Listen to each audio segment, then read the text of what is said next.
মুসলিম ভাইদেরকে ভুল বুঝিয়েছিল কি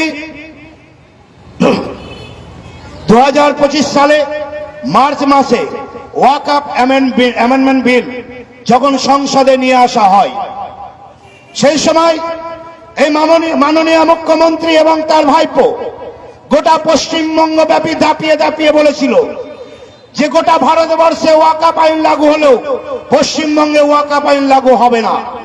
আমরা কি দেখলাম? এর দ্বারা কিছু কট্টর মুসলিম মৌলবাদী ওনার কথায় উৎফুল্ল হয়ে, ওনার কথায় উত্তেজিত হয়ে বিগত এপ্রিল মাসে মোথাবাড়ি থেকে শুরু করে শামশেরগঞ্জ, সুতি থেকে শুরু করে আজকে জঙ্গিপুরে ওয়াকফ বিলের নামে আজকে জাতি দাঙ্গা ঘটিয়ে দেওয়া হলো। এই জাতি দাঙ্গার পিছনে সাধারণ লোক নয়, আজকে এই মাননীয় দায়ী, আজকে তার ভাইপো দায়ী। কারণ তারা প্রতিশ্রুতি দিয়েছিলেন মুসলিম সমাজকে, আশ্বস্ত করেছিলেন মুসলিম সমাজকে যে পশ্চিম বাংলায় ওয়াকফ আইন লাগু হতে দেব না।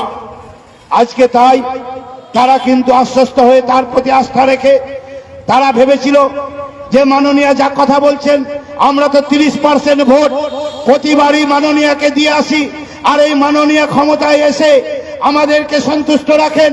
আজকে আমাদের মধ্যে আজকে মুসলিমদের প্রকৃত যদি উন্নয়ন যদি বলা যায় তাহলে বিন্দুমাত্র হয়নি, কেবলমাত্র তাদেরকে তোষণ করা হয়েছে। আজকে সেই মাননীয় যখন দেখলেন ওয়াকফ বিল যখন আইনে পরিণত হয়ে গেল, প্রথম নোটিফিকেশন পশ্চিমবঙ্গে জুন মাসে করা হলো তার মুখ্য উপদেষ্টাকে, মুখ্য সচিবকে। মাননীয় দেখলেন এ কি হলো, আমি তো বললাম ওয়াকফ আইন লাগু হতে দেব না পশ্চিম বাংলায়, প্রথম নোটিফিকেশন জুন মাসে হলো। মাননীয় গুরুত্ব দিলেন না, চাপা দিয়ে দিলেন। দ্বিতীয় নোটিফিকেশন 2000 অক্টোবর মাসে হলো, মাননীয় সে তথ্য চাপা দিয়ে দিলেন। মুসলিম সমাজকে আশ্বস্ত করতে রাখতে থাকলেন যে আমি এখানে ওয়াকফ আইন লাগু হতে দেব না। হঠাৎ করে এসআইআর এর ঝড় এলো, এসআইআর হতে শুরু করলো। তৃতীয় নোটিফিকেশন যখন এলো এবং আলটিমেটাম নোটিফিকেশন, সেটা হচ্ছে 26শে নভেম্বর 2025। এই থার্ড নোটিফিকেশনে ধাক্কা তিনি সামলাতে পারলেন না, আর 27 তারিখ তিনি প্রেস কনফারেন্স করে বললেন এই পশ্চিম বাংলায় 80,000 ওয়াকফের সম্পত্তি রয়েছে, তাদেরকে বললেন আগামী 5ই ডিসেম্বরের মধ্যে, অর্থাৎ 9 দিনের মধ্যে সবকে উমিদ পোর্টালে আজকে নথিভুক্ত করতে হবে।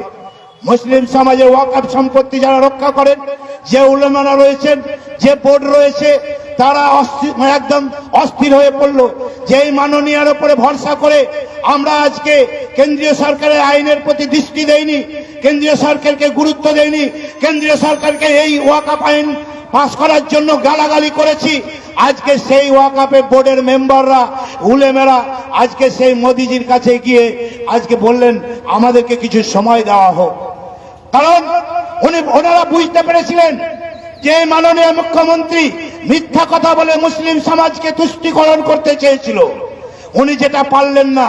27শে নভেম্বর প্রেস কনফারেন্স করে এই মুখ্যমন্ত্রী প্রকাশ্য বললেন যে আপনাদের ওয়াকফের সম্পত্তির সমস্ত ডাটা উমিদ পোর্টালে উঠাতে হবে। উলেমারা গেলেন মোদিজির কাছে, তারা বললেন সময় দেওয়া হোক। এই 9 দিনে তো সম্ভব নয়, এটা যদি জুন মাসে করা হতো তাহলেও আমরা কিছু সময় পেতাম। কারণ একটা ওয়াকফ বোর্ডের সম্পত্তির জন্য মিনিমাম 40 থেকে 45টা পেপার দাখিল করতে হয়। এই 9 দিনে কিভাবে সম্ভব?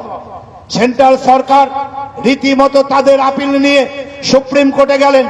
সুপ্রিম কোর্ট সেই দিনকে জাজমেন্ট দিলেন যে না, এটা আমরা করতে পারি না, এটা যদি করতে হয় তাহলে সেইকে ওয়াকফ ট্রাইব্যুনাল বোর্ডে যেতে হবে। আজকে সেই মুসলিম সমাজ সেই ওয়াকফ 80,000 ওয়াকফ সম্পত্তিকে বাঁচানোর জন্য আজকে সেখানে গেছেন। আজকে মুখ্যমন্ত্রী আজকে